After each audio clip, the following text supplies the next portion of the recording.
changes. Our entire project had to do with randomness and looking at the infinite and looking at order.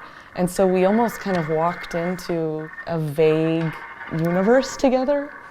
So it was hard to land. Right.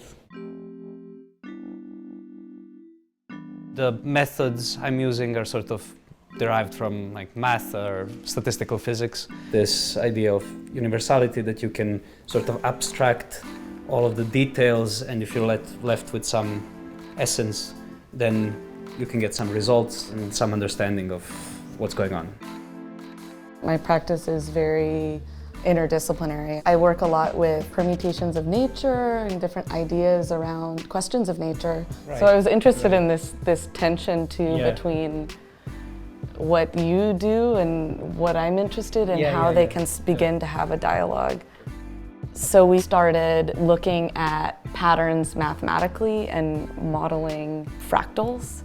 Fractals are the simplest models in math to sort of describe something having a lot of detail.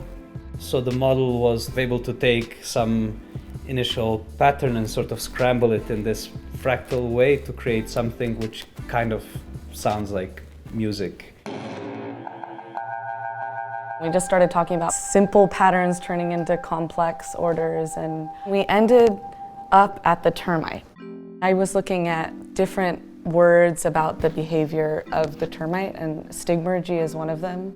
It describes how termites build mounds and how they move around. One termite is leaving a trail in the landscape and another termite is kind of following. So it's this duet or coordination. And so we built a stigmergy algorithm. First, we were sending actual recordings of termites through the algorithm.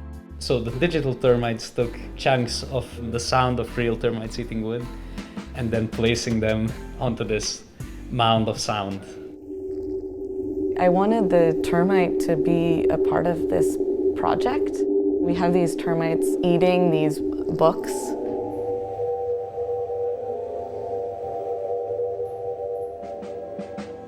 This collaboration has been extremely beneficial. I'm very interested in what different fields, when they come together and kind of swirl in conversation, what can happen from that. Essentially, our collaboration has been a boundary stepping of mathematics and art.